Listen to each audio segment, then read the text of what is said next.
কামরুল যখন বলবেন তখন আমরা শুরু করব। আমি বলবো তুষার ভাই। হ্যাঁ।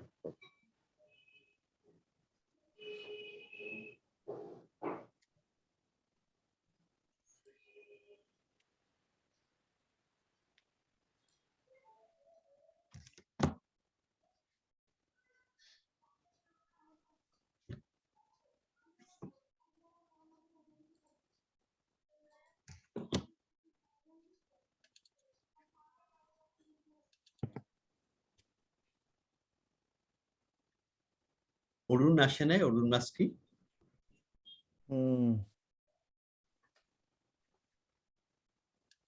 রিফু মহসিন আহমেদ যদি আসে, মহসিন আহমেদ তো ঢুকাই দিই panelist.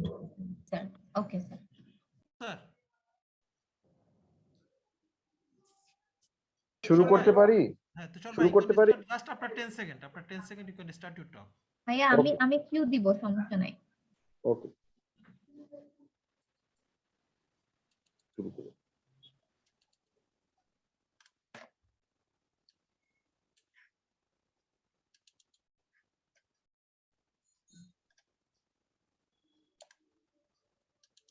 Live.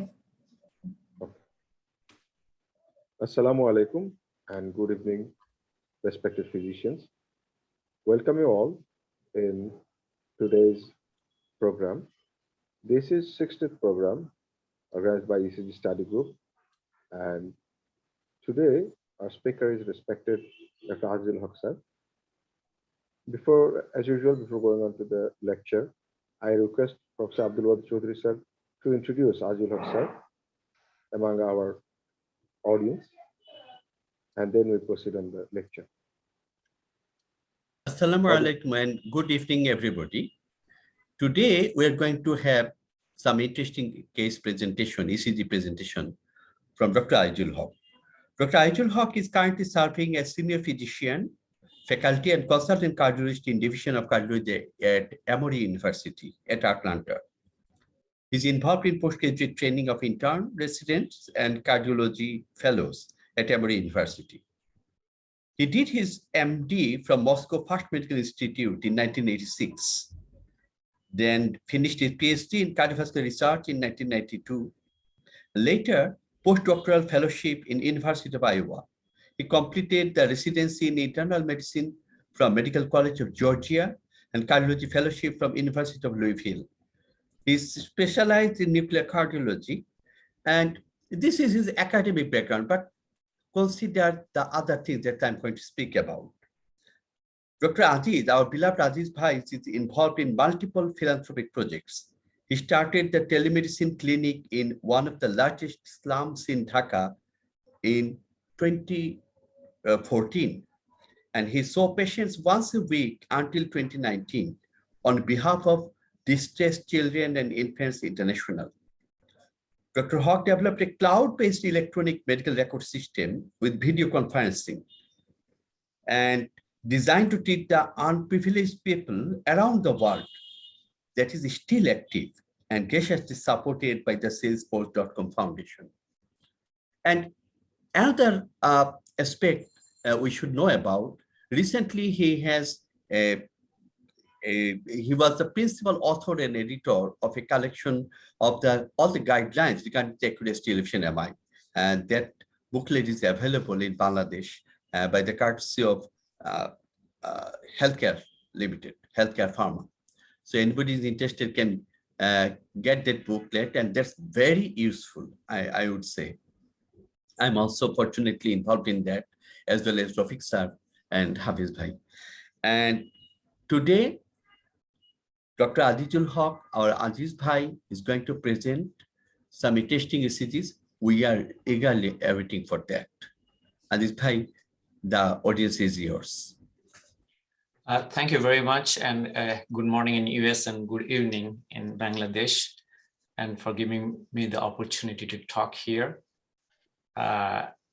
Basically, I'll discuss some cases. Sometimes reputation is very important. This is mainly designed to our trainee physicians, to our fellows. Be attentive to those cases, because you will see those again and again. and so that we don't miss those things, and also try to understand certain things, that how important clinical presentation is. That's the focus of my talk today. I'm not an interventional cardiologist clinician. I'm mainly clinician. My focus mainly nuclear cardiology. That's my specialization. But always listen to the patient. That's very important in making diagnosis and treatment. Without further delay, I'm going to go with the talk. I'm going to share the screen. Let's see.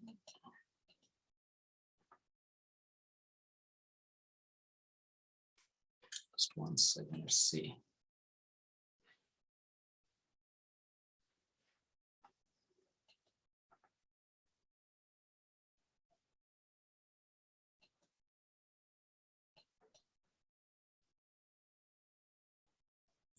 এখনো আসে নাই। Just 1 second, I'm going to. এই আসছে। Which screen came? Say, let's see. This is the blank screen though.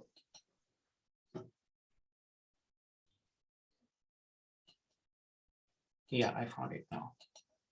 All right, and now we see the screen, right? Yes, yes, please. Okay. All right, I'll go ahead and start, and I do not have any disclosure. Let's go ahead with the first case. These are real cases. Actually, the patient herself was an ER physician in different hospital, and her husband works as a neurologist in Emory. Okay, 65 years old lady, presented with severe chest pain initially that woke her up from sleep, about 8/10 in intensity, left-sided pain, lasted 10-15 minutes, which prompted her to come to the hospital. She's normally very physically active, does exercise 4 days a week, no problem before. But recently they went on vacation and do the hiking and felt some chest tightness and pressure for a few minutes when she was hiking about 4 days ago. And apparently it stopped, and that she didn't bother with that. Okay. When she came to the ER, she was given sublingual nitroglycerin. Her pain kind of improved, but not totally gone. Okay. And her past medical history, she has hypertension, cholesterol, prediabetes. And 2 years ago, she had a coronary calcium score, and her coronary calcium score was 138. I don't know the distribution of that. But that time she had an exercise nuclear stress test by one of our colleague physician, because she's an Emory patient. 2 years ago, it was negative for ischemia. Her patient has her medications like aspirin, lisinopril, cholesterol medication. She has prediabetes, but kind of diet control, not on any medication. Blood pressure is fairly controlled, 138/75. On arrival, pulse was 90. First set of troponin was normal. And I'd like to show the ECG, and patient was seen in the ED. This ECG was evaluated by the primary care physician, emergency room physician. And definitely, that's the diagnosis they put in there. You see that at 10:23 a.m. Please look at the ECG. I'd like to somebody from our participants in the trainee physicians comment on the ECG. Anybody can please তোমরা jump on that. হাত hand raise করলে তোমাদেরকে প্যানেলাইজ করে দিবে, তাহলে কথা বলতে পারবে। Anybody can do that, because I like to be interactive, so that we can discuss.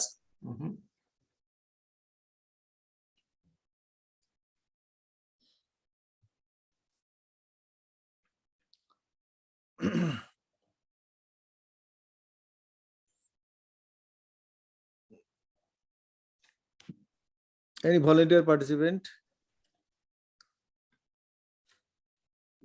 And be bold. Abu Naim Yeah. Mahmoud Hassan, Yes, he please. raised his hands. He is allowed to Yes. talk now. Yes, please.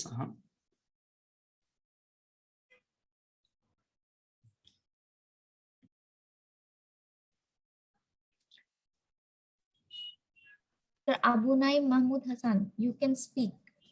Okay. Kindly, would you please?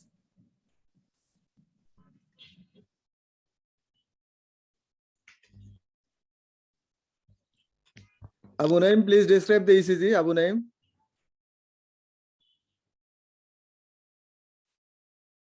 নাইমের কানেকশনের problem হচ্ছে, ওটা হয়ে আছে, still picture হয়ে আছে। Probably, sir. Abu Naim, are you available to talk? All right. I think there's some issues. Okay, anybody else? And you can see that, initially when patient comes to the emergency room physician quickly tries them whether the patient has a STEMI or non-STEMI. That's basically what they put in, okay?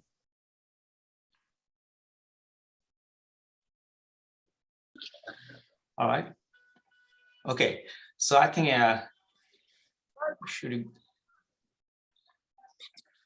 anybody else, or should we go further? I think you go ahead. Yeah. Please. Okay, let me go ahead and that. And the reason is very important that patients, because you know that anybody comes to the emergency room with acute chest pain, you have to define whether it's acute coronary syndrome or not. And in the acute coronary syndrome, they go to different category, like one is STEMI elevation category, another is either non-ST elevation or unstable angina in that category. Because in the STEMI, you diagnose, they go quick pathway, the STEMI pathway. That's very important, this type of patients to recognize that. The reason is, look at this ECG. It's not very unusual, but look at that V1, V2 lead. There's some subtle ST depression there, okay? And it's not too tall R wave that you normally see, but there's some concern about that. But the patient feels better, but she still has some short tightness in the chest, but pain is gone, main pain is gone after nitro. And the ER physician disposed the patient to observation unit. So she went to the observation unit and sitting there. And finally, they decided to call cardiology consultation. My fellow saw the patient, okay? And I said, okay, and he called me. I said, okay, I'm going to come down and see the patient myself. I always try to go with the fellow myself and examine the patient, talk to the patient, and find out what's going on so that we can teach at the same time. And what we decided, the way the patient presented is still not very comfortable. I did the EKG again. It looked normal. But the question, not normal, the similar EKG, excuse me, it's not normal, but there's a subtle change. We decided to do a posterior ECG on this patient. Actually, initial discussion was right now what to do with this patient. So we repeat in 4 hours the troponin, whether do pharmacological stress test. Actually, the patient sent to observation unit to do a stress test first. That was the initial discussion the ER physician had. And or whether go for left heart catheterization directly or repeat ECG or echocardiogram. Definitely, everything could be done, but what's the best right option right now at this point? So when you go there, always remember that if you have any doubt, any cases, and the patient is still not totally normal, patient is a physician herself, the patient is telling me, I still feel some tightness, not totally gone, but I feel much better, okay? And then the question right now, we repeated the posterior ECG. We just decided to do posterior ECG. I asked the fellow, let's bring the machine, let's hook her up and do the posterior ECG. And let's look at that. This is the posterior leads it will relate to V7, V8, and V9. You see, there are some subtle ST elevation there. Because in posterior leads, you need only 0.5 millimeter ST elevation. You don't need much. So the reason I'm showing that ECG, always when you have doubt and borderline ECG, and there's question about V1, V2, V3 leads, there's some changes there, you're not sure, always try to do a posterior ECG if you don't see anything else otherwise. Because in certain posterior MI, definitely if you have a ST elevation 1 in a VL or inferior leads, you know that it is a STEMI going on. But there's nothing else in other leads. V2, V3, those leads, subtle change in ST depression. And patient, you know that there's some discomfort going on and there's some clinical scenario there, you should not ignore it, do the posterior ECG. And we call it STEMI then, and the patient definitely went to STEMI category right away. Because look at that, what's the timing, yes? Yeah. Can I interrupt for a second? Yes, so please. that ECG, Mhm. If the patient was totally asymptomatic Mhm. and came for leg pain, would you have done anything? If it's totally asymptomatic, no. Question Yeah, right now, these are- So there's a specific reason I'm asking. We have been emphasizing this thing for the last few sessions, that the clinical scenario, the reason Aziz Mhm. and your team did all this, you did not ignore that slight discomfort. And that is That key, is correct. right? That is the key. This is the important part, that you talk to the patient, you don't just look at the EKG, and then also asking patient question, are you having chest pain, is a wrong thing to do. You have to ask patient, is there any funny feeling in the chest? Are you totally normal? And that's when they tell you that, yes, I am not feeling pain, but really my chest is not right. Thank you. And it's an important question, because reason is, when I go with the fellow, my fellow always says, Dr. Hoque, when you go inside, you always find something new. The reason is you need to learn in medicine how to talk with the patient. Because your goal, before you go to the room, you have to have some predetermined thinking that what question you're going to ask and what answer you would like to get it from the patient. Sometimes can I interject something? Yes, please. আমি যেমন আমার ইয়েতে বলি যে বুকে ব্যথার কথা কখনো জিজ্ঞেস করবা না, তুমি বলবা বুকে কি চাপ লাগে বা অস্বস্তি লাগে বা খারাপ লাগে। এই তিনটা শব্দ আমি ইউজ করতে বলি বাংলায়, ঠিক হচ্ছে ফানি ফিলিং না বলি যে এইভাবে বলি। তুমি বুকে ব্যথা বলে রোগীরা কিন্তু বলে ব্যথা না, ব্যথা না। That is correct. And interesting enough, because look at that, I'm going to show you why I'm putting this ECG or certain things here today. Let's look at that, how the CAT showed. You went immediately to the CAT. Definitely we did aspirin, heparin and everything, Plavix that it needed. But let's see, and you see that here. Okay, this is like, there's some flow, but it's probably already canalized a little bit. But initially, when initial presentation probably STEMI, but now there's like opened up a little bit. But look at that. The question right now, if you miss the patient, the reason I'm putting this case, look at that, how, and we'll open up and I'll see how big the left sarc is, how big it is. It is wrapped around to the apex. Wrap around to the apex. Okay, let's go to the next picture.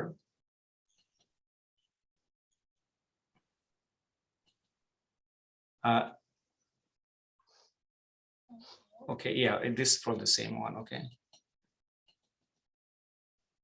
and the RCA, and if you look at that, it's just some borderline disease there, but not bad. Okay.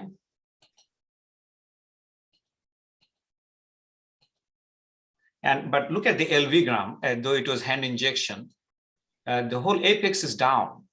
Apex anterolateral area is down. There's significant LV dysfunction on these patients. And he sat down 2.5 hours, almost more than 2 hours, without anything that we could do, because we could have done that. If I would have seen the ECG in the emergency room, I'd have taken to the cath lab right then. Okay. If with the posterior ECG, look at that, the apex is down and anteroapical area is down. Okay.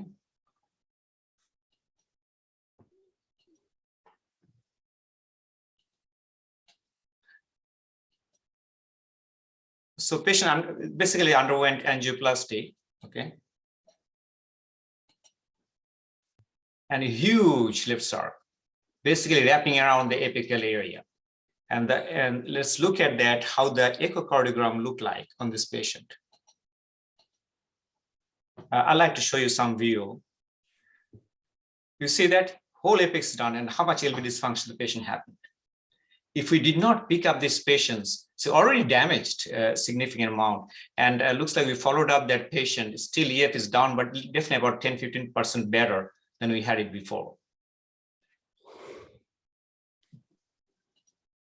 You see the whole apex is down. If I would have seen the ECG, sorry, just the echocardiogram, I would have thought probably the LAD is down, because there's the apical area, right?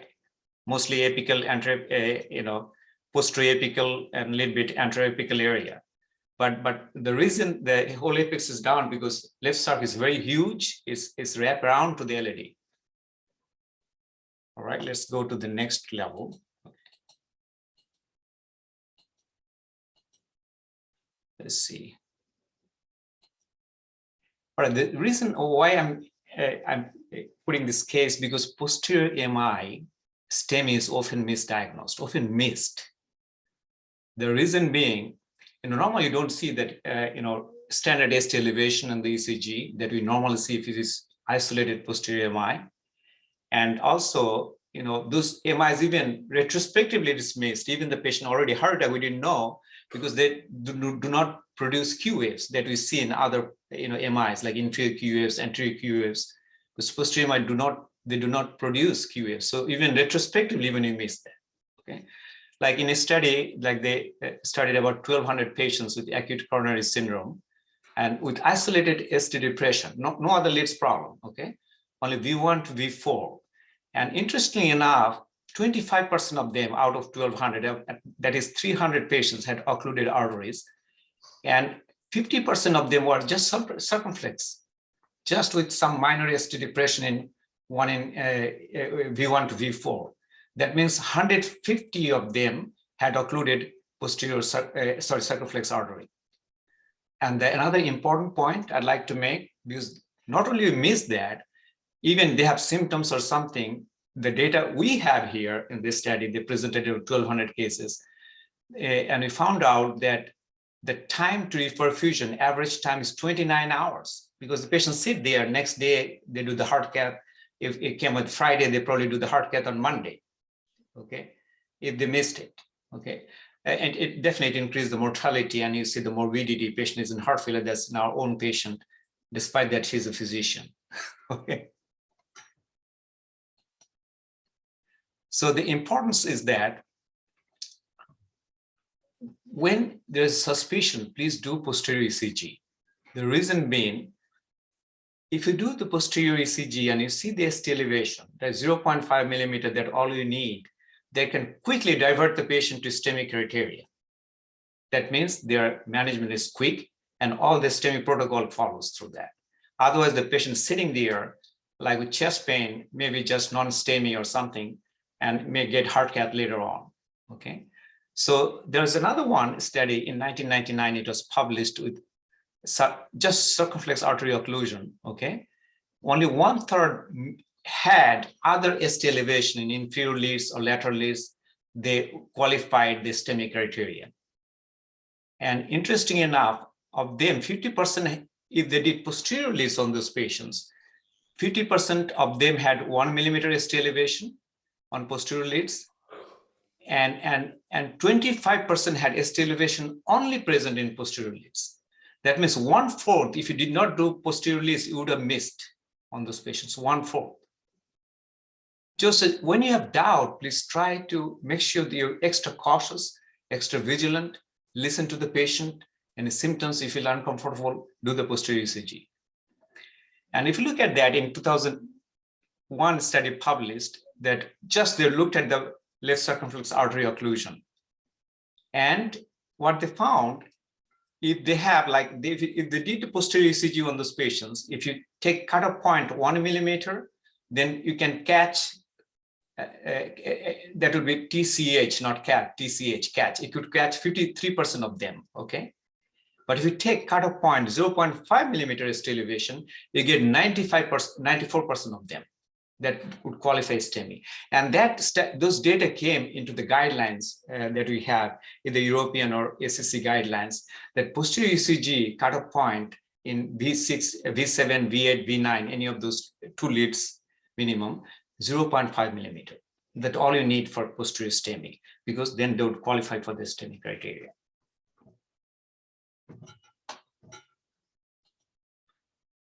So I already mentioned that, okay? So I'm giving some example of the, posterior MI. We know that this is like classic posterior MI, like tall R wave, ST depression, upright T wave, and like 1 in AVL, there's questionable slight ST elevation. So there's probably posterior MI. And you do the posterior ECG, you see some ST elevation here, V8, V9, little bit ST elevation, you can see that here, okay?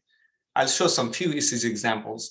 Like here, this is a classic one. Another one like R wave tall, ST depression, upright T wave. But look at that. No other leads have issues there. No other leads. Only isolated V2 to V4 probably leads ST depression. But when you look at that, do the posterior ECG, you see that ST elevation here, ST elevation here. Okay, so the reason I'm putting that, don't miss that, those posterior STEMI that you might qualify acute intervention. Like another case here, there's another subtle case, okay? Very minor ST changes here, not much in other leads, okay? But patient has symptoms, chest pain, okay? And do the posterior ECG, same, minor change in V1, V2, but look at that, V7, V8, V9, that's sorry, V8 and V9 ST elevation there. Okay, let's see. Another one, like this one, we definitely would have missed if the patient doesn't have any symptoms, okay? Look at that, tall R wave, but very normal looking. We would have called probably early transition. That's probably all we would have called, okay? If the patient has symptoms, if you see this ECG, nothing else anywhere, look at that, the posterior ECG, what it shows. The same one, we could have missed it. ST elevation here, V8 and V9.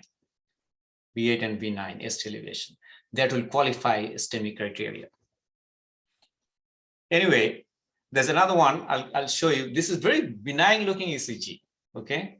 Little bit RSR pattern, nothing else anywhere. Patient having symptoms, chest pain, all right?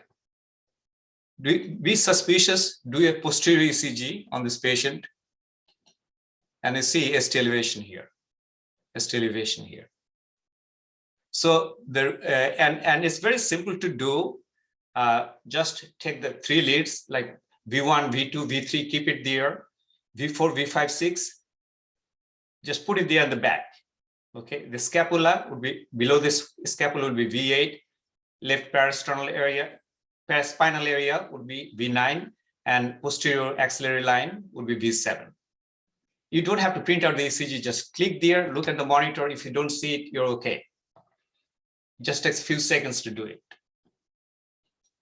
Anyway, take home message from this case that standard way definitely is a tall R wave, ST depression you see, unless there's other reason like right bundle branch block, WPW or RVH there. Always be suspicious with the patient having posterior involvement, okay?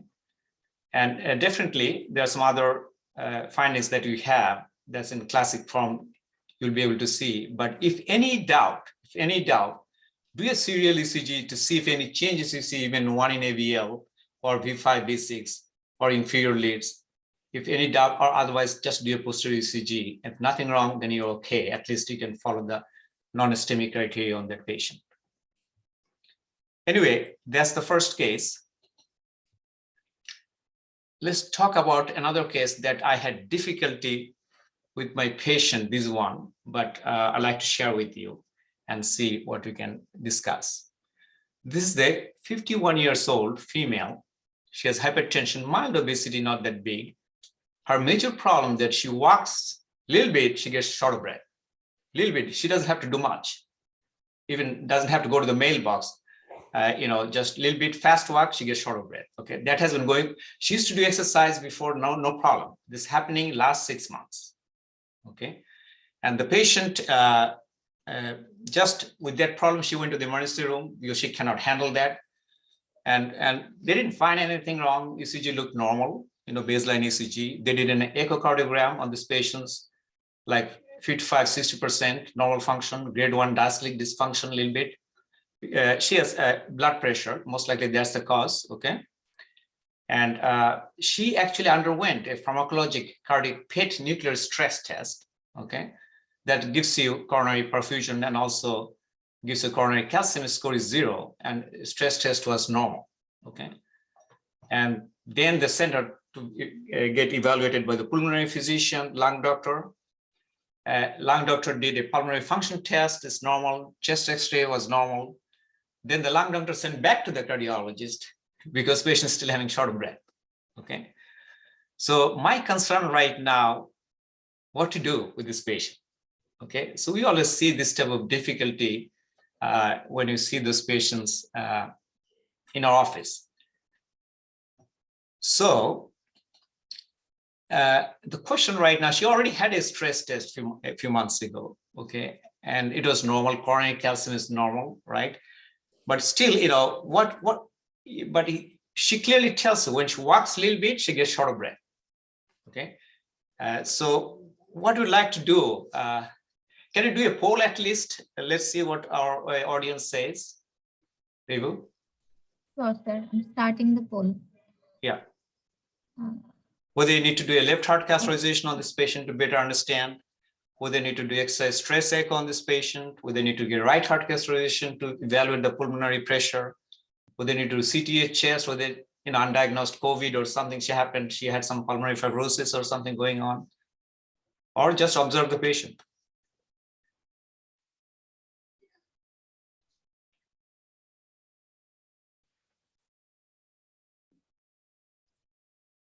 Sir, should we go for 30 seconds?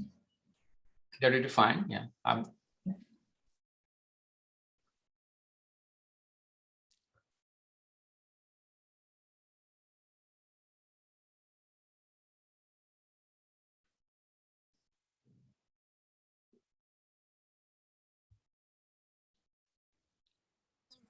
For today, we only have 4 options, sir.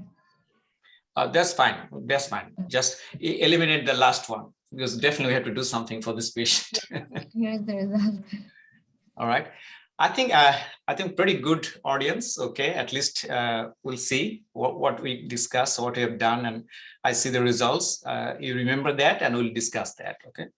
So I think it's a very good option that half of our audience chose 50% that let's do exercise stress echo or something like that, some sort of stress testing that you can observe yourself, because she had a pharmacologic stress testing before that she didn't walk, because that's the wrong thing to do begin with, because patient could walk on a treadmill. They should have put her on a treadmill that day because her symptoms is exertional, right?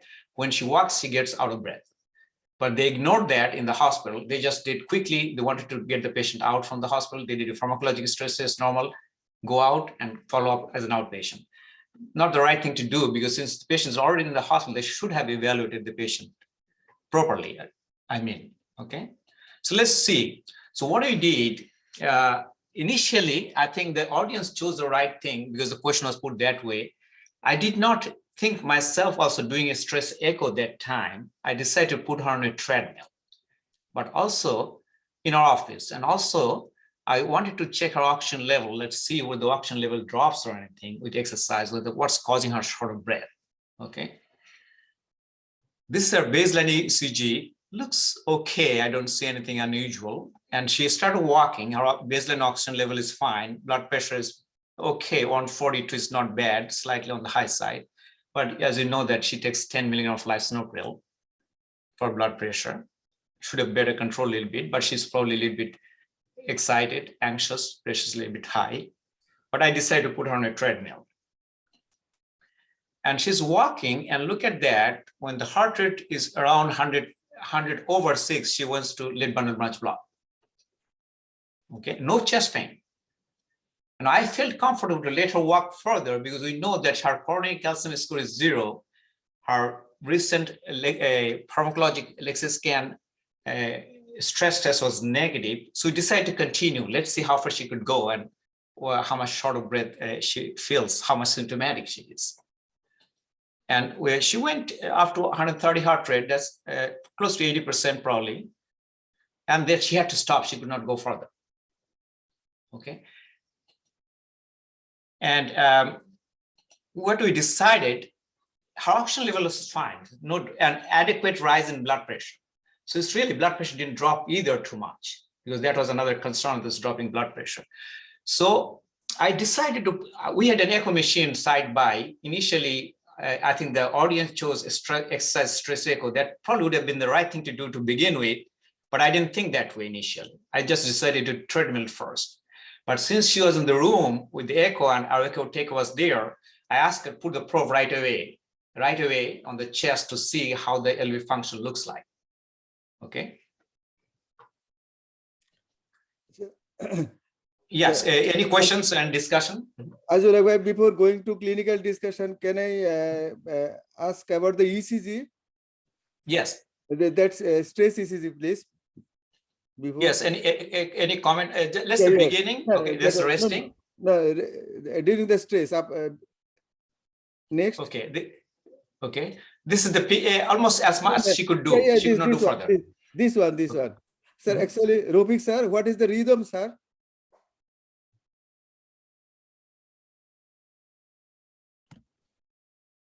This is during stress test, so I think it's probably sinus.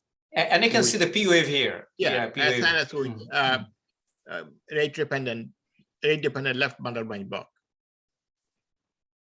Okay. The question is whether it's VT. It is not VT because if you look at lead V2 and V3, the initial R wave is very narrow. So that's consistent with left bundle branch block. And if you look carefully here, you can see P wave here, P wave here, P wave here. So it's sinus tag, okay? And the question right now, and we see that, and it slowly comes down, it's still in left bundle branch block, and the heart rate is like 93, and then when heart rate 84, she goes to flips back to normal QRS. Okay, but she was very short of breath. She was at 75, 80% that the maximum she could go. She's very short of breath. So I had to stop. No chest pain. There's no drop in oxygen level. And we decided to put the probe on the chest quickly because to see if there's any issues there. Okay. And I had previous echo, and I'd like to side by side. I'd like to put it together if I could do that. That's the baseline that from the previous echo. Looks like normal. You know, the contracting well, all the segments. Okay. And here we see some bouncing of this side. Okay. I see the apical wall, lateral walls coming up, but the lateral wall kind of lagging behind a little bit. Okay. I'm trying to see if simultaneously we can play. How quickly it comes to the lateral wall, it's a little bit lagging behind. Okay. Definitely we'll discuss that all together, this issue. Let's see. I'm not sure. Let's see how good. Now, you know, we decided later on analyze that area. Okay. And we put some color software analysis there. And let's see if I can analyze that. Here you see that the bright red is contracting well, and this kind of little bit lagging. Okay.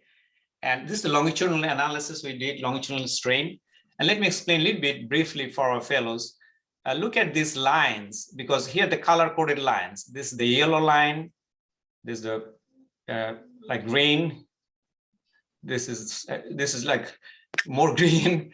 This is the magenta, blue, and the red. Okay, and look at that. These are the representation how the contraction going on of each segment like that. Okay, as you see, like these segments. They're contracting well. All the segments that's color coded here, from here to here to here, they're contracting not bad. They're contracting well. This is the aortic valve closure. Okay, there's a contraction going on. But look at these two segments, this segment and this segment. This segment is kind of still relaxing when the other segments are already contracting. And the lateral one, this one is still relaxing way up to the middle of the contraction. And we see the other segments already finished contraction. So we are wasting this part. They're not participating when the patient LV is contracting. That's going to waste because of dysynchrony of the ventricle, wasting of the cardiac output that's happening. And that's probably causing her. That's possible, this for discussion because I'm still puzzled what happened to the patient, but I'm giving you some findings and I'll talk to you, and EP is involved here. So I'd like to get your input also. So the picture I'm showing here, because in the software analysis, it clearly shows here, there's delay, there's relaxation going on up to this segment, lateral segments and these segments. While the other segments, these all are contracting by this time. This is called longitudinal strain, okay? And we are wasting this part due to its ventricular systole, we call dysynchrony. The lateral part is still relaxing rather than bulging in. Let's see. So what happened then? We decided to put the patient. Okay, if you want to discuss something, and I'll go further, or I can continue. So we decided to put him on some metoprolol, 25 milligram, because we thought that, oh, maybe let's control the heart rate, doesn't go higher, so she doesn't go to left bundle branch block. But she comes back after a few days, she feels dizzy, and she came to the office. Heart rate is 42, sinus brady. Okay, like we checked heart rate initially 42, but ECG shows around 40, but it's narrow QRS. Okay, and we decided to discontinue the metoprolol. Okay, and then the question right now with the situation, first thing that we did, okay, let's go ahead and do the heart catheterization to find out why she's short of breath. Okay, but no significant coronary artery disease. I'm just letting you know. At that point, we decided to talk our EP people, but let's discuss that before I go further, what they did. All right. Did you have Anybody a right heart cath, Aziz bhai? No, I did not, actually, honestly speaking. I did not. Okay, I should have done that. Symptoms were profoundly shortness of breath. That is actually, I should have done that, but with the echocardiogram, we didn't see much. Actually, indirectly, tricuspid regurgitation or anything, not much their problem at all. No, So I think the stress echo, we want to do the tricuspid post after the peak exercise to see. Yes, did you see anything in the peak exercise? Because she got profoundly, two things happened. Sinus tachycardia, most likely rate-related left bundle, but profoundly short of breath. So the RVSP went up with the stress test. Yes, yeah, that's correct. And actually, she, at this point, I sent the patient to EP for further evaluation. They did a stress echo there, and they actually looked at the peak that Dr. Ahsan just mentioned. They looked at the peak exercise. Patient is profoundly desynchronous, okay, and short of breath, and we didn't see any pulmonary hypertension then or regurgitation then. That's the reason, probably, right? And I didn't do the right heart cath, but they didn't recommend that either. I'm just letting you know that time, okay? So that's where you are. And then what they did. Did you do the pro-BNP? No, I did not. I did not. That would have been helpful. Yes. I understand your point. Absolutely. The question right now, this patient definitely had diastolic dysfunction, Yes. but questioning Dr. Chowdhury Hassan's point, where there's a question when the patient goes to left bundle branch block, where this diastolic dysfunction is more profound, where this pulmonary pressure, secondary pressure goes up. We should have checked it though, but we did not. So that's another good point. Okay, but to support like Wadud's point, we did a study of diastolic dysfunction. We did the baseline BNP, and then we did the exercise-induced BNP. And with the particularly those with baseline LVH, if you let them do exercise, their BNP goes higher with the LVH and diastolic dysfunction. So that tells you something, right? That patients with normal LV thickness and some normal diastolic function, very unusual to see diastolic dysfunction, but it's very common with LVH to see the diastolic dysfunction with LVH. Particularly, I don't know, I joined late. Is this a hypertensive hypertrophic cardiomyopathy? No, he doesn't have those features. Hypertension and not much alveolar thickness. Okay. Yeah, that's why I was like wondering, because your strain echo showed longitudinal strain. Yes. There are some changes in the longitudinal strain. So yeah, there's some kind of diastolic dysfunction, most likely. Yes. No, she does have grade 1 diastolic dysfunction by mitral inflow pattern. She does have grade 1 diastolic dysfunction. Okay, she does. Okay. Then at this point, we decided to send the patient to EP, and the EP decided to do an EP study on her. because there's question about, they wanted to study.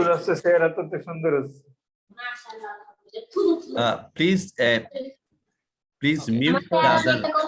Dr. Jilun, please mute your microphone, please. Thank you. All right.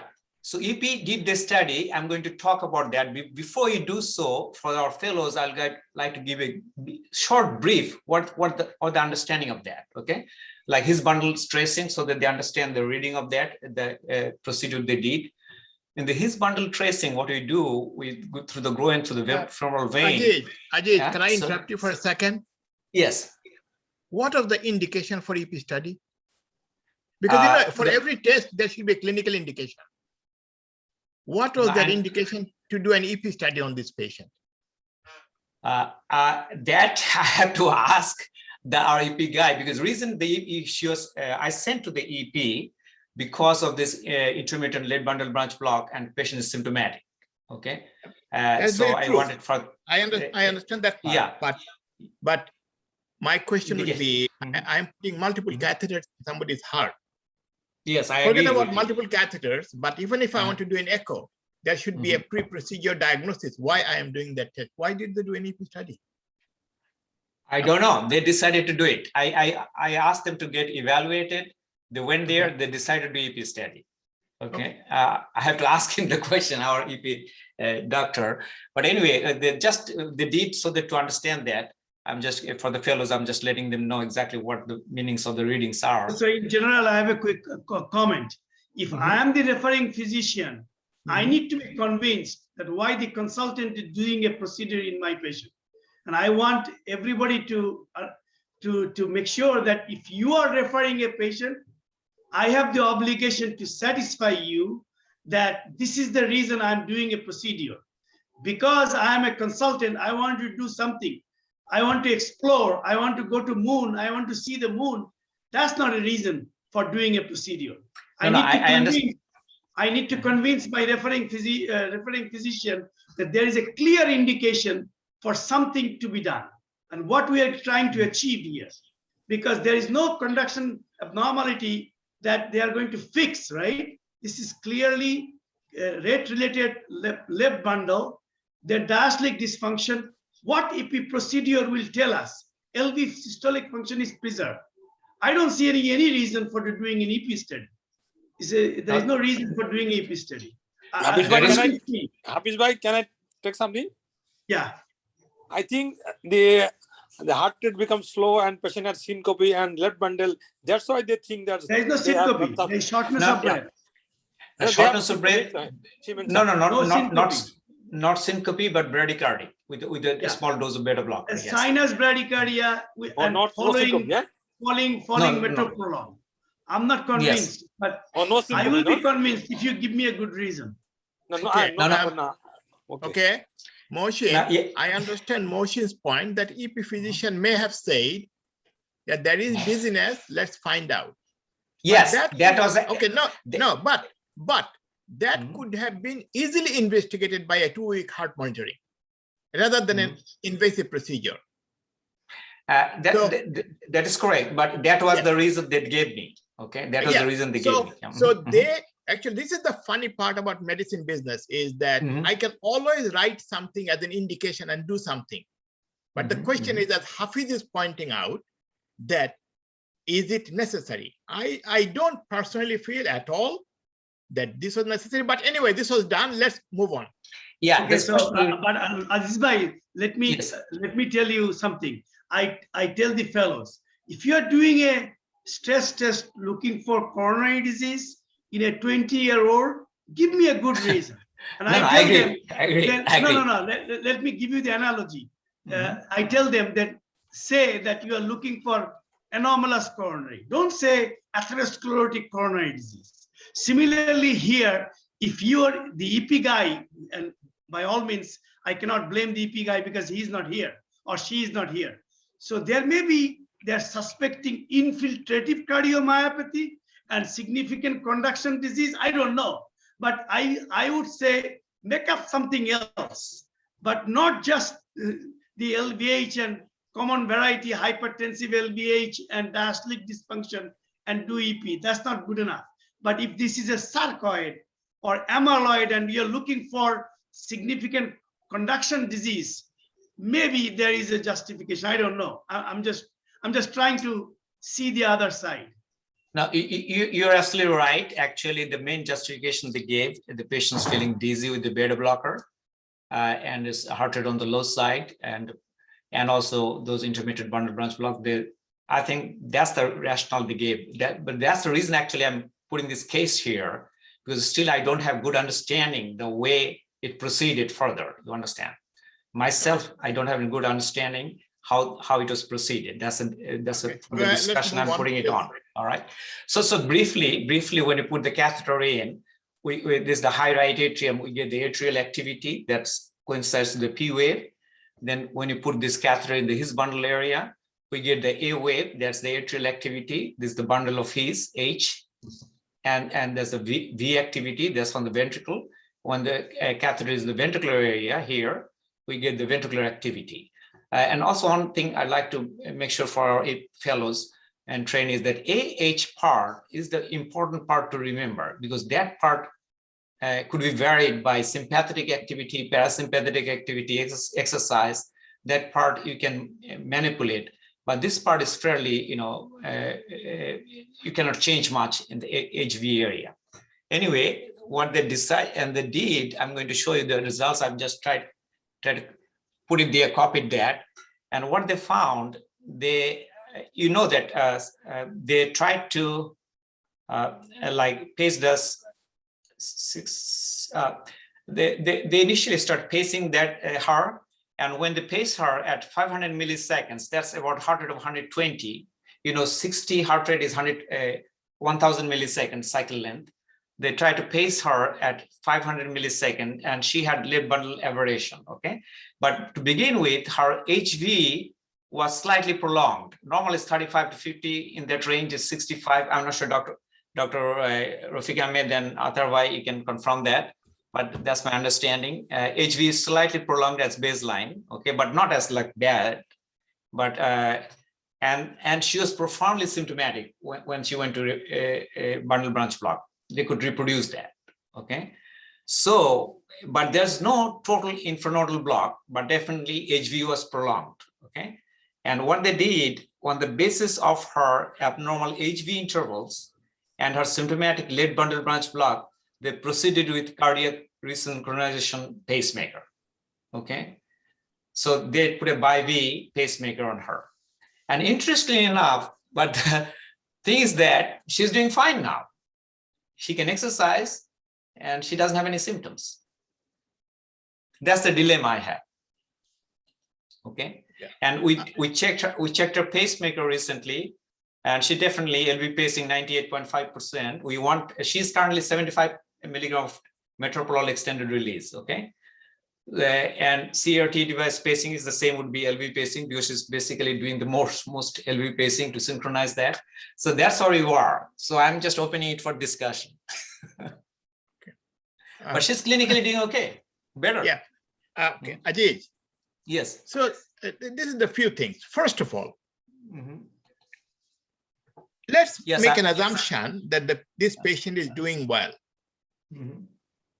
Question was, pre-procedure, what was the 6-minute walk distance? We don't have data. Is she totally symptom-free now? And this EP study plus implantation of bi-V violates. If this patient died on the table, from the complication of this physician would have lost his license. I can guarantee you that. I don't know if Hafiz has any comment on that. And that's the reason I put this case here, because I was not very satisfied with the way it proceeded either, you understand, because I didn't have explanation why they went ahead. But I talked to the EP guy. So he said patient is symptomatic and patient has HV interval prolonged. And that's the reason they put the bi-V pacemaker with most LV pacing.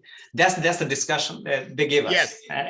So, okay, HV interval, the indication for IC pacemaker in a patient with prolonged HV. If somebody is totally asymptomatic, HV interval more than 100 milliseconds, especially with bundle branch block, you can put a pacemaker in because those are high likelihood of developing heart block. Second indication is HV between 70 and 100. If somebody has fascicular block and history of syncope, or even without syncope, then you can justify, especially with fascicular block, means right bundle, left bundle, or any kind of fascicular block. And these are the indications. So this will be exactly like somebody having chest pain has a 55% RCA lesion. I understand it. Hafiz or Wadud putting a stent in that patient. No, we will not do it. Yes, there is a stenosis, patient is symptomatic, and I put a device in. I mean, this is beyond me. I mean, I cannot even imagine it, that I will even, first of all, I would not have even put a single catheter in this patient because there is no clinical indication for putting a, secondly, I would have loved to look at the HV interval measurement. I'm not being critical of this physician, but a person who studies a patient like this, you look at the tracing, how he made the HV interval. So you need to pull up this HV interval tracings and ask them to send you the tracing with the markers and measure them and send it to somebody else to see if the HV is trustworthy in this patient. I doubt very much. I mean, I'm not being critical of a physician, but somebody who does EP study on this patient, his HV interval measurement is 65. I'll take it with a grain of salt. Rafique bhai, I think as a proof of concept, this is a very good provocative thing that we just observed, because what is the bottom line on this patient? This is a patient with diastolic dysfunction and worsening of the diastolic dysfunction with left bundle branch block exertion. So with that in mind, the physician went after that idea that if we do synchronized pace with the exertion, that will be a good thing and symptomatically better. Does it follow any current guidelines? No. That is correct. And No. should I send my patient for this? No, because it may not be, cost effective, risk benefit, a lot of things. And one patient does not mean a lot, but to prove the proof of concept, this is actually very provocative. And the reason I'm touching on that point. Let's talk about, so let's say this is a 52-year-old female versus an 85-year-old. There's a big difference. So let's say if I could prove that after putting beta blocker, her heart rate is 35, she doesn't have shortness of breath, but she is dizzy because of the heart rate, then I could have put an atrial pacemaker to keep the rate up. She was dizzy, but she didn't pass out. She was dizzy. Yes, I mentioned that. I'm saying that like the way we do in certain situations, somebody with heart failure has benefited from carvedilol and heart rate has become 35 or 40. I can justify a dual chamber pacemaker in that patient or single chamber AI pacemaker. But I mean, it's an interesting case, and Hafiz put it very, Hafiz normally is a little bit less. Reason is in a very nice way.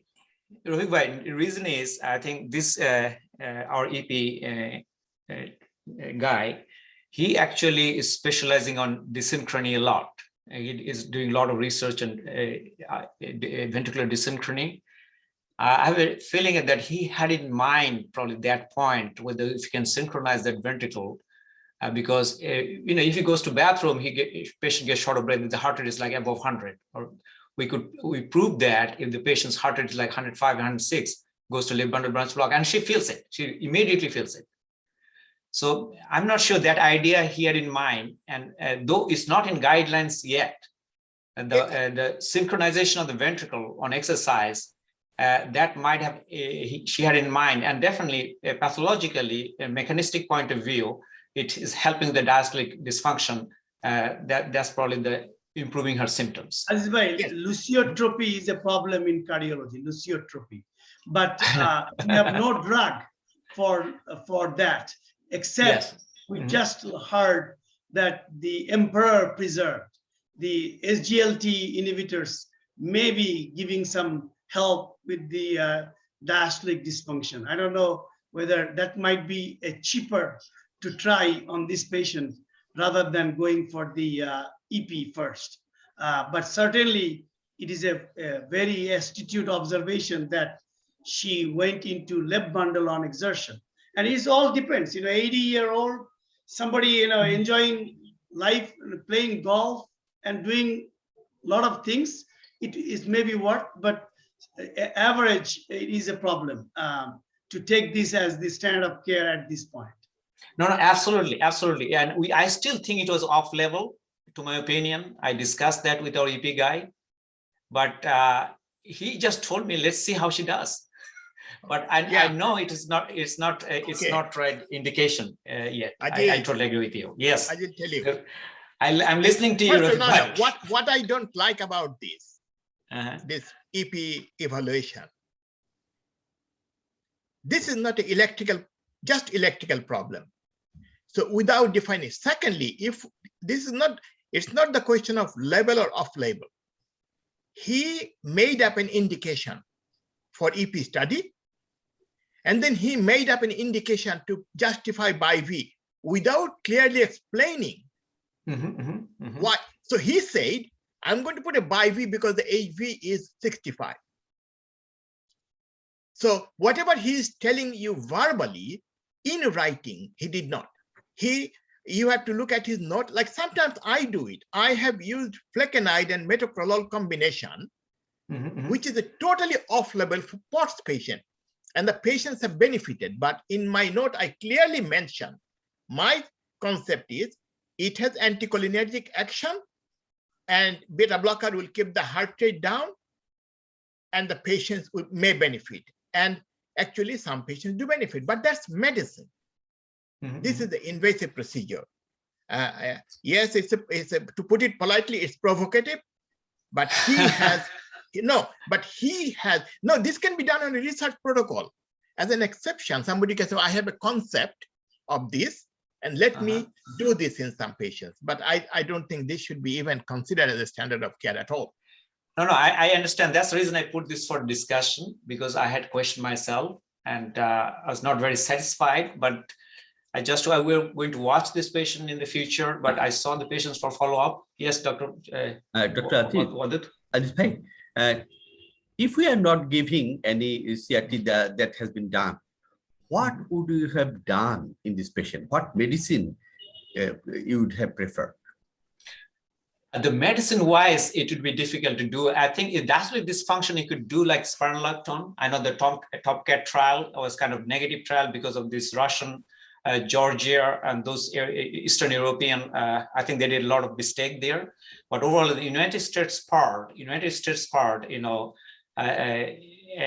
antagonist was really, really positive in the treatment for that because she has hypertension. Okay, so we could probably switch that or add a low dose spironolactone for that. But another question, I would not have resolved that left bundle branch block, because when she walks, she goes to left bundle branch block. And that's why I was thinking about. So we have used, as the beta blocker was inducing so much bradycardia and dizziness, could we have used a little dose of evaporative? I just think about that. That's another concern. I was just thinking about that when you asked about these questions. That's possible. Okay, that's possible. Okay, but we haven't tried that, but that's a possible thought. Absolutely. Okay. Azbai, may I make some comments here? I think this is very important because when you give the patient beta blocker is one of the powerful pharmacological intervention to prevent exercise-induced tachycardia, right? Absolutely. So when you give the beta blocker, did you see that the tachycardia response was less, or patient could not tolerate? Patient could not tolerate because patient is feeling dizzy and heart rate. She has an Apple Watch. You know that they always monitor their heart rate. She's calling me every day. 48, 50 heart rate is okay. That may be a good thing. There is no need to panic. But another important thing I wanted to mention, and in your patient, maybe in future you need to think about this. One of the things is a significant number of diastolic dysfunction patient has what they call the cardiac amyloid. And when we are in the medical school, we used to believe that it's a rare disease, and it is rare, it's AL amyloid. But in the elderly, even in the TAVR patients, up to 12% of patients had transthyretin amyloid. Now, this is very, as you know, you're following this is a wild type of the V variant. In JACC, in a couple of weeks ago, or maybe last week, there was an excellent review article on the cardiac amyloid and diastolic dysfunction. We are not diagnosing enough. So we are now doing pyrophosphate scan for those patients, and they have overt diastolic dysfunction on exertion. BNP goes high, and you don't, a significant number actually is not AL amyloid. So you can actually do the pyrophosphate scan, do the exclusion. Something like usual thing is neuropathic carpal tunnel, or all these, but you need to be vigilant. So I'm just throwing this idea that in future, if you see that there is still some symptoms that she may have a SAM effect, like, you know, the placebo effect with the pacemaker feeling better, but it may come back. You may consider to do the pyrophosphate scan for cardiac amyloid, like transthyretin, not the AL amyloid. Doesn't look like she has AL amyloid. Just a thought. And then of course you can try SGLT inhibitors, but I would go step by step with the cheaper version. But definitely this is a provocative kind of case, and bringing up some of the underlying issues. And Dr. Ahsan, it's a very important point you made about, because we are missing a lot of amyloid, and the reason is we have transplant unit here, cardiac transplant and all these things, and LVAD that we put these patients. But we looked at that, and with the biopsy results, we are seeing that we missed a lot of amyloid before. So definitely in Emory, we are definitely, we are doing more and more pyrophosphate scans. And almost everybody gets on the echocardiogram this longitudinal strain to look at the apical sparing pattern. At least just some screening, we look at it. Yeah, we definitely upped that scale, and we are more vigilant about that nowadays. We missed a lot in the past. So the another thing, the cherry red appearance on the strain is the classic. Yeah, apical sparing. Yeah. Your patient has regional. It is possible. So yeah. I think, can I wrap it? I just want to make some wrap up comment on this, if it is okay. I mean, this is an interesting case, and shortness of breath is a common but also difficult problem to assess sometimes. And a lot of times we have a tendency of ignoring the patients also. But so I think we have to pay meticulous attention to these patients, number one. Number two, one of the other factors is that how much is the patient, history taking is very, very important. You have to first determine what is the baseline status of this kind of patients. Are they exercising? And they don't, somebody who doesn't exercise one day wants to go up the stairs is a problem. Secondly, when we evaluate, we must write down the exercise ability baseline, excluding pulmonary problem. Second is then cardiac. And the cardiac, one of the things that even until 2 years ago, we did not pay much attention is amyloid. Amyloid, we are finding more and more amyloid. This is becoming a very big thing, that all those unexplained shortness of breath, a lot of them are coming up with amyloid. The other part, a lot of the patients with atrial fibrillation may have etiology, maybe amyloid. And then there is treatment coming up for this. So I think that is something that we need to keep in mind, that the new generation of doctors are going to deal with it. But the most important part is that we cannot ignore the patient. And the other part, Hafiz mentioned, if younger doctors did not, this patient felt better after a pacemaker. Please don't ignore placebo effect. Question is, you have to find out after 1 year. And the third issue, when we want to experiment with something, experiment with less invasive things, medicines. And of course, ivabradine in USA is we cannot, insurance company will not pay for it if there is no cardiomyopathy. But this is one thing to think about, to keep the heart rate down, and then to see if the patient exercised and the heart rate went up to 90, didn't develop left bundle, what was the symptom benefit? Well, those are the kind of things that we have to look at. Thank you.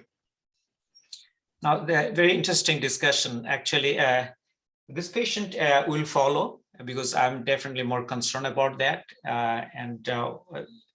We'll see. I think I might go ahead and do a pyrovascular scan on this patient myself. But initial echo longitudinal strain did not show apical sparing. So that part, or that's we kind of screening wise we kind of excluded that. But in the future, if she has more problem, then we definitely need to proceed with that. I have some patients on ivermectin, Dr. Wadud mentioned, and I know it's very costly here, but actually there's very good medicine in certain situations. They're very effective and patient tolerate very well. All right. Thank you. All right. I'm not sure. Is it 11:50? I think it's 1.5 hours today. Okay. Please go on. Go on. Okay, I have another case I can do. That's kind of repetition, one case, but make sure we don't miss it. Let's see. Let's see. This 42 years old. It happened to me, as in the ED that day. Patient has been experiencing over the last 2 months some palpitation. Okay, and runs few seconds, stops. Okay, but this time it can continue. And she felt dizzy. She came to the hospital. Right. Otherwise, no chest pain, tightness, other symptoms. She gets some mild short of breath when she goes uphill. Past medical history, no major medical history. She's fairly young, 42. She came to the ED. She was doing okay. And then the nurse was evaluating the patient. On the monitor, she went to sudden rhythm. Okay, we do an EKG. Blood pressure still okay. She's still awake with that. So this is the ECG that we have. I put there or there. And anybody on offer training physician can comment on that.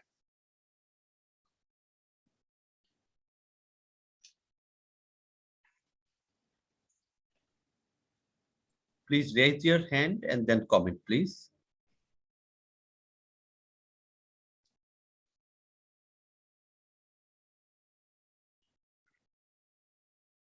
All right, otherwise I'll go further. This time is restraining a little bit. Okay, anyway, we see that definitely is a wide complex tachycardia here, okay? And look at that. If you look carefully here, you can see some notching here. You can see some here, notching, some here. So some AV dissociation going on, okay? So that's one of the things you need to carefully look at that if any wide complex tachycardia. Look at that, how the morphology look like in V1 lead. It is lead bundle morphology, right? And look at that 2-3 AVF. What's the axis of that? It's a downward axis, like we call inferior axis, from top to bottom, okay? So it's a lead bundle morphology. So it's most likely coming on the right side, maybe, okay? And so an inferior axis, so it's going down. So it's maybe from the RVOT area, in that area, this VT. It's a VT, and we see some capture beat, and the PVCs look alike, okay? So it is a VT, and question right now is RVOT or VT or not, okay? So that's the concern. And when you look at that, let's see if anything. Okay, so how, what we did, so basically I think the ER physician initially started amiodarone. She converted, went back again, okay? And they called us, the cardiology got involved. And that time she was feeling dizzy, but she's still talking and she feels it, but she was not unconscious. And her blood work like CBC, K, MAG, TSH, all are in the normal range, okay? And what happened, then they put an amiodarone again, but then she went back again. Then we had to do a little bit sedation and shock her. She went back to sinus, then within few minutes went back again. So she's going in and out, in and out. Then finally we put a lidocaine and bolus, and then it kind of stabilized and stayed in sinus rhythm, okay? We got an echocardiogram. This borderline LV function, 45 to 50%, slightly hypokinetic base to mid inferior septum. Okay. So with that situation, recurrent VT and all these things, we decided to first, you need to look for, make sure that patient doesn't have any coronary artery disease, and looked at the coronaries, they're okay.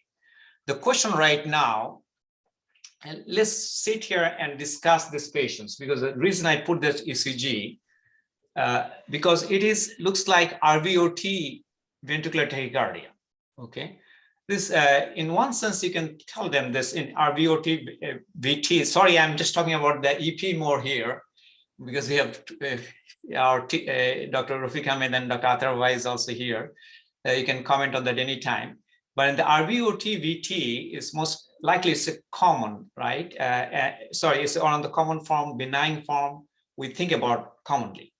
And 90% of the time is probably on the RVOT area and or 10% LVOT area. And the features like left bundle morphology and inferior axis, okay? But the question right now, whether you could let the patient go just with beta blocker, how you're going to treat the patient, okay? The cath is normal, or you leave it there, further workup, or you want to go proceed with further investigation. That's a discussion I'd like to put it on. Okay. What did you do? We just did the cath first, okay, and the cath is okay, okay, and then but the question right now, definitely look at that 45-50%. There's some hypokinesis based to mid inferior septum, and the patient's happening these symptoms again and again, okay, and she's fairly young, 42. All right. What we did, I'll discuss, but any other thoughts that whether to let him go on beta blocker? Okay, let's see. What do we, let's put this question. Let's put this question here and let's vote. Let's vote. Okay. Let's vote on that. Review, can you put that on the question?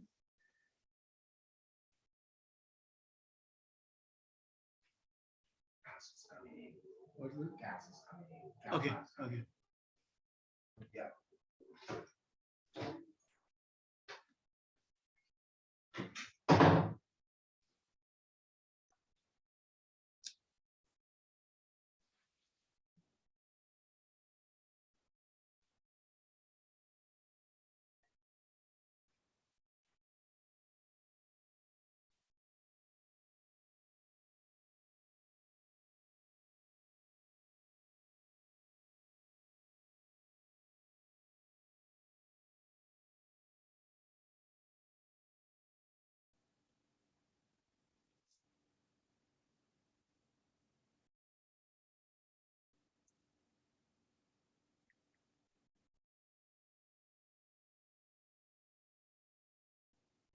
All right, fairly spread.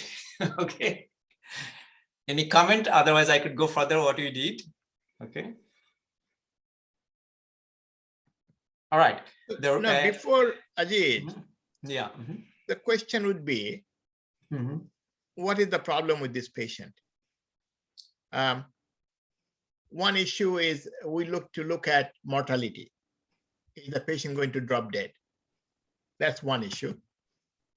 Second issue is the symptom. Did she have syncope or pre-syncope? She did not pass out, but she feels really fainty feeling, near syncope. Okay.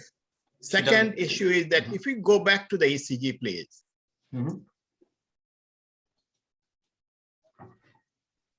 Where is it coming from? So this is VT because it becomes white QRS, and especially if you look at the rhythm strip in lead 2, you can see the P waves interspersed. After the first white QRS, there is a possible P wave. And then after the 1, 2. There's several places you could see. After the 8th, there is possible P. So the clear evidence. So, and the question is it outflow tract VT? No question about it. Is it right or left? And Mohsin, any comment on that? Mohsin. Yeah. So you look at the transition. Transition. I'm a Yeah. EP fellow. Transition to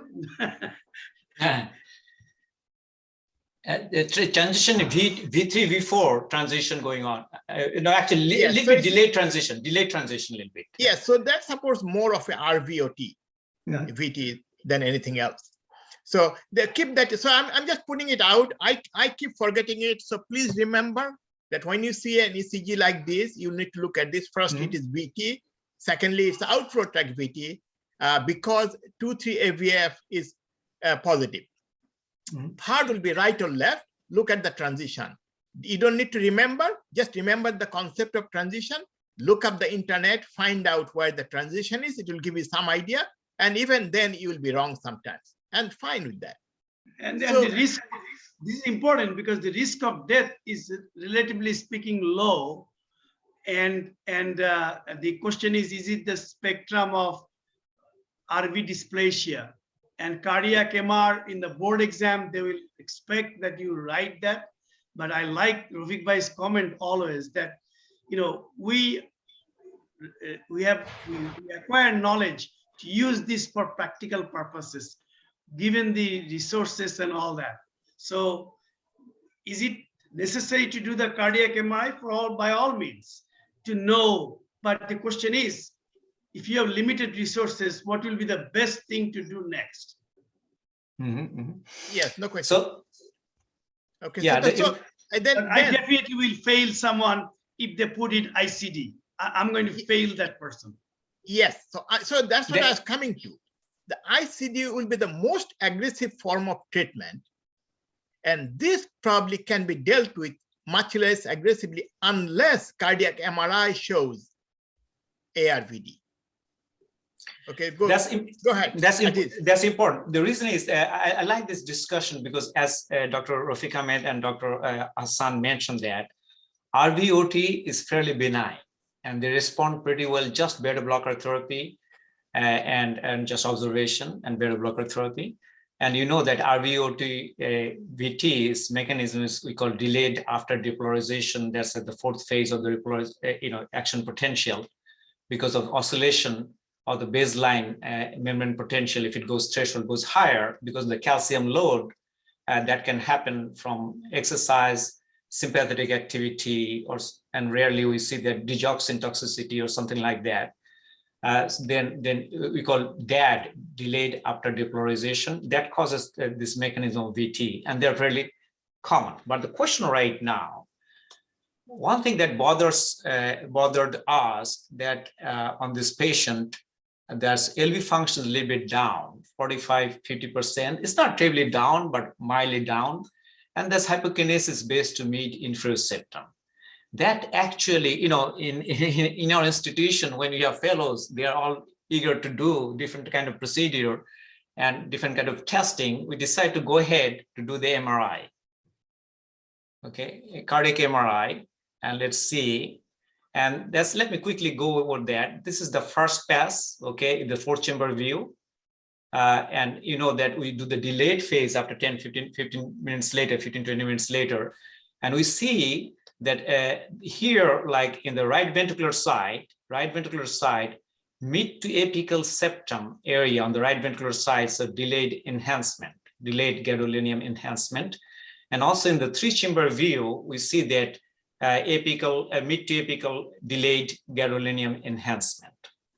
That bothered us, okay? And that fits the criteria that the VT is coming from here somewhere that I'm going to show later on. Or there's not probably benign VT, something else going on. And then we're bombarding our thoughts, and the fellow is always aggressive, okay? And we look at the other view, the short axis view. In the short axis view, this is the LV, this is the RV. When we see the inferior septal area, there's some delayed gadolinium enhancement, okay? This is a RV lateral wall. This is the RV OT, right ventricular outflow tract. And from here up to here, we see delayed gadolinium enhancement. And that might be the focus that we see RVOT VT that we saw on the surface ECG, okay? And that bothered most because we see multiple areas delayed gadolinium enhancement. Then the fellow wanted to do, and I agree with him, do FDG SPECT when the patient has sarcoid. Okay, that's another concern we had. Okay, I'm just quickly go through that. It's a little bit late, and we did FDG SPECT, and we see that this is the transaction view. So what we see that the RV, LV, and we see that mid to apical septum, significant activity there, significant activity there. Okay, and actually what we combine that, this is the FDG PET CT, and we also did on the patient technetium SPECT CT. We see the SPECT CT will see ischemia or abnormal problem there or any defect there. We see the defect in the septal area. Okay, mid to apical septal area defect. And here is the FDG PET CT. We see the activity, metabolic activity, very bright activity there. There's several places. Okay, and actually our radiologist gave us more information. Multiple nodules, multiple areas in the liver and spleen, high activity there. Okay, and finally they did a biopsy, liver biopsy on the nodule. Okay, and we see the granuloma there.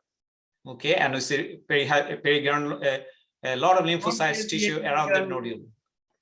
Sorry?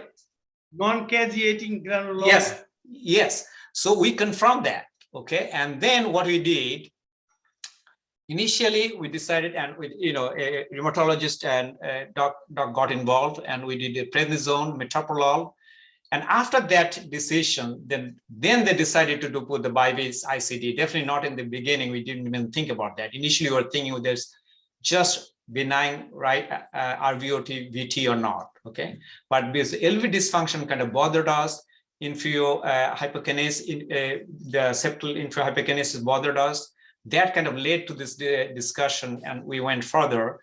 Initially, we did a prednisone and metoprolol and IVCD, and then we followed these patients, and he's still having some non-sustained VT. They tried temporarily with the methotrexate, and then a month later, she came back again with a very rapid heart rate, and she felt something machine sounding, but she didn't feel anything. But she looks like the interrogation, she had anti-tachycardia pacing that aborted that VT. Okay. And then she was admitted again, get IV solumedrol, and then they started on mexiletine for the VT suppression, and the infliximab, that's Remicade here, a brand name, infliximab for psychodosis. And I'm going to go quickly because it's a little bit late. Ajit, can you go Yes. back, please? Which one? Okay. Next, last slide before that. Patient got a BIV ICD, right? Oh, yes. Yeah. Is it the same? Is it the same EP doctor? No, it's different. Why did they put a BIV? How did they justify a BIV ICD in this patient? Because my understanding is that this type of patients with multiple areas of sarcoid involvement, they probably will have conduction problem. No. Ajit, I can die after 5 years or tomorrow, 3 days later. Okay. But patient at the time of ICD, BIV ICD implant, there is no IVCD. I'm just perplexed by this BIV ICDs business in that institution. Okay. It is BIV ICD or dual chamber ICD? No, a dual chamber ICD you can make sense because you can say, well, because you want. Let me tell you. Let me tell you. I'm just taking it back. I'm sorry. I miswrote it. It's a dual chamber ICD. I'm taking it back. It's my mistake. I'm sorry. It's my mistake. I typed it wrong. It's a dual chamber ICD. I didn't remember that. Okay. It's a dual chamber ICD. I'm sorry. Okay. But it's different EP. Okay. So that's correct. That's a good observation. It's my mistake typing it. It's a dual chamber ICD. Okay. And then let's look at that. We did the test because our fellow is really eager to follow these patients. And we see after Remicade, that's infliximab, we see that this FDG area went down significantly. And the SPECT also shows better. And she has much less recurrence of non-sustained VT right now on the monitor. Okay. We're still following this patient.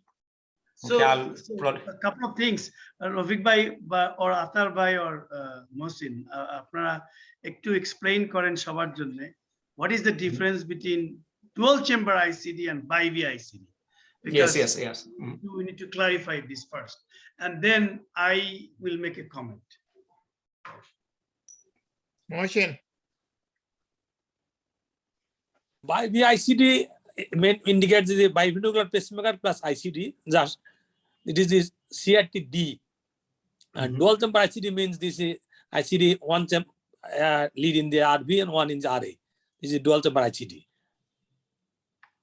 So basically, in bi-V, you have a synchronizing lead. So there will be a CS lead in dual chamber. Yeah. Okay. So I hope that every participant is understanding that that what it means. Azizul, apnar case very interesting because the VT is RVOT VT type. Yes, that's the point I wanted to make. Okay.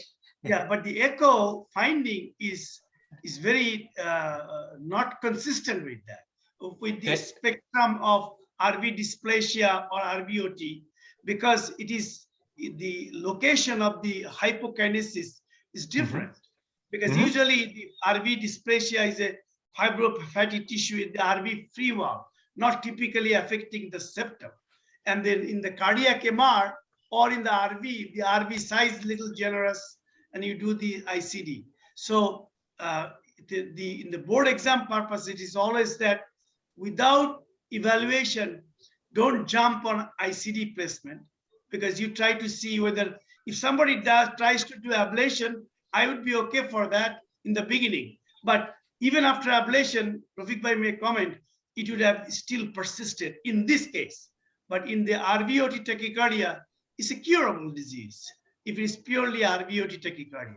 But here there is a structural heart. So when there is a smell for a structural heart, we are obligated to go after that. And your team very nicely went after that and found something different. You know, the septum typically in sarcoid, but also I don't know whether there is any clue. Is this patient an African American and a chest X-ray with pulmonary nodule or lymph node? That gives a clue. Let me tell you, we figured out everything she had later on. Okay. Azizul, can I interject? Yes. She's African American, right? Yes, she is. Yes. Recently, in one forum in discussion, our Indian colleagues were saying they have treated a lot of the sarcoidosis induced ventricular tachycardias and arrhythmias, and instead of doing the implanting an ICD, what they resort to, they started giving steroid and everything, and later on they followed up these patients, and most of them patients later on do not need any ICDs. That's a very interesting comment. That's a very interesting comment. The reason is I'm not sure about any study whatsoever, but that was a personal observation, and they are actually doing the study regarding that.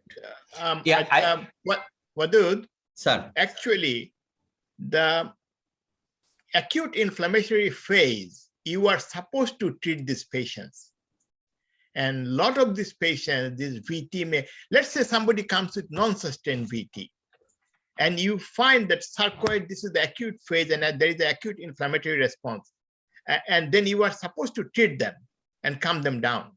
And Aziz, one of the things I wanted to comment before Aziz. We do live vest and treat the active phase, buy time, then reevaluate. Absolutely. Absolutely, Hafiz, totally agree. But one of the things that if you looked at that ECG, the transition was between V4 and V5. That is a little too far out for outflow tract VT, even though it looked like outflow VT. Because most of the outflow VT, if it is left-sided, they will transition very early on. Even the RVOT VT should transition by V3. But there was no R wave. So that was one of the pointers against, against that. So this is a very interesting, Aziz comes up with all these very, very interesting cases. So thank you. This is a good case. Go ahead. No, these are live cases. So we had discussion in our team. So I just pull up a few cases for you guys. Okay. Thank you, Aziz bhai. Atahar bhai, your comment, please.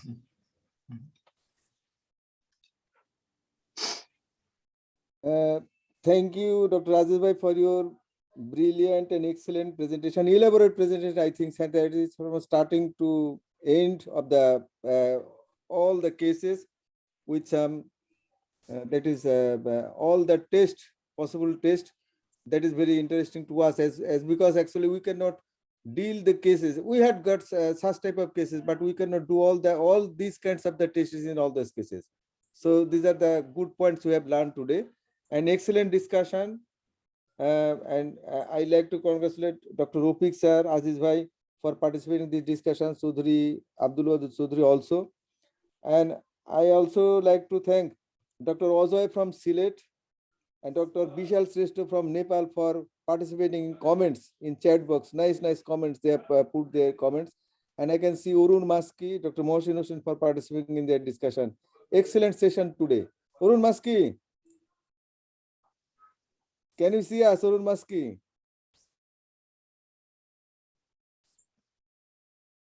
Urun Maski, do you have any comments, Urun Maski, for today's session? Excellent, brilliant presentation by Dr. Aziz bhai.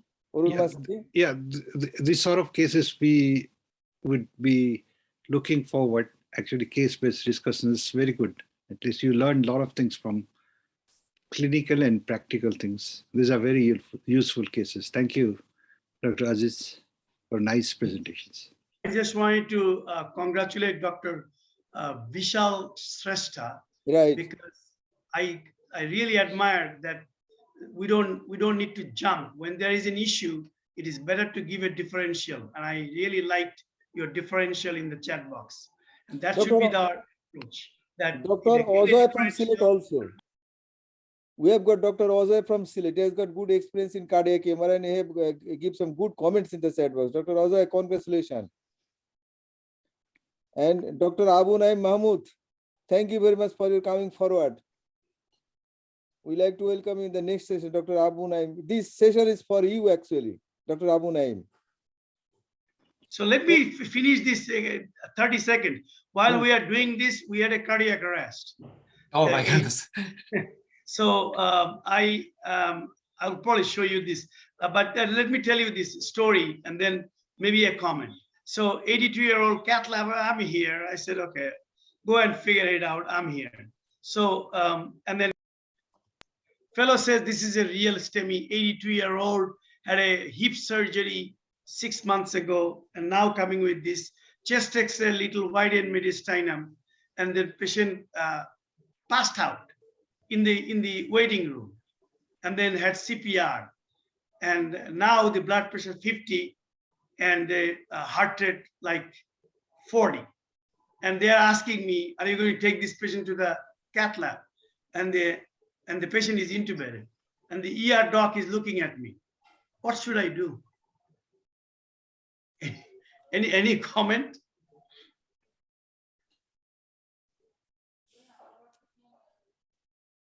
Chowdhury? So you know, I said, what was the rhythm? The rhythm was asystole. When the rhythm was asystole, then if it is a VF arrest, I don't know, Rafique bhai is here. When he's asystole, then I usually say, okay, continue drinking coffee. I don't get excited. I said, and then I tell them to do blood gas, and then do a bedside echo, CPR, continue. And I said, this is not, the problem is that after a couple of AP, the EKG shows ST elevation and right bundle in the inferior lead.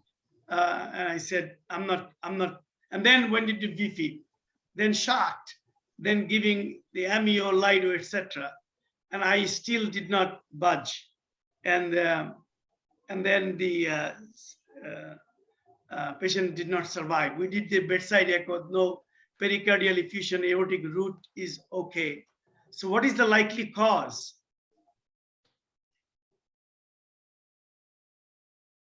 We don't know. So, but I did not accept that this is a mine. And my question to you is that, will you agree with that or will you be against me? It was I told them that I need a pulse and blood pressure for 5 minutes before I take to the cath lab. I don't take a dead patient in the cath lab. 5 minutes a pulse they could not give me, unfortunately. So this is my thing to the fellows and residents, that am I with bradycardia? So am I with asystole and pulseless electrical activity is rare. It can happen though. It can happen, but it's rare. And then in this case, most likely is a pulmonary embolism.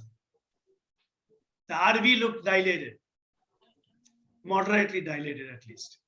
So that's what we are suspecting, but that's why I missed some of your presentation, Aziz bhai.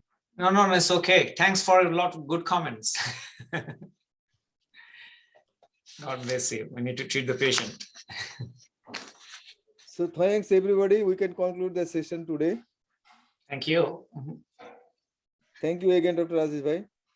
Thank you. This is a Abdul. very interesting discussion. Thank you. No, I like the discussion. That's, I put forward, because I have a lot of things to learn myself. Okay. Actually, we have been using off-label evaporative for many problems, particularly in postoperative patients. Due to pain, they have sinus tachycardia, and that in a borderline case of ischemic heart disease, that aggravates the situation. And if you just reduce the heart rate, that gives comfort to the patient, and that patient Absolutely. cools down and the hemodynamically become very stable. It's a very useful drug. Yeah, I've been using that. I also Okay. good luck with that. Wadud, Sir, I don't think it's an off-label use because they approved the drug in a wrong way. yeah. This patient, we are having major problem because we have a lot of young patients with blood pressure of 105, 106 systole, Right. inappropriate sinus tachycardia, EF normal, and I cannot prescribe this medicine. So in the study, they excluded the patients who really need this medicine. So the process of approval is wrong. They must include this sinus tachycardia, just Sir, sinus tachycardia. Sir, to tell you the truth, I have many patients who have this persistent inappropriate sinus tachycardia, and they are so grateful to me because of this drug. I've been using for last 3 years in many patients, and the That's patients, they know when to increase the dose and reverse the dose. I always tell them, just use the dose that you feel comfortable with. And they feel very comfortable using the 10 milligram or 15 milligram a day. They just change their dose as per their need. Thank you. That's everyone. good. And I've been using that definitely for inappropriate sinus tachycardia. Absolutely. That's a good drug. Thank you very much. Good Thanks, night, Aziz. everybody. Okay. Thank you. Thank you. Bye. Thank you. Assalamu alaikum, sir. Thank you. Walaikum assalam. Atar bhai, Khuda Hafiz, Mohsin, Khuda Hafiz bhai, Assalamu alaikum, sir. Ribhu, Khuda Hafiz. And thank you, Ribhu and your team, Kamrul and everybody. Thank you, sir. Thank you, sir.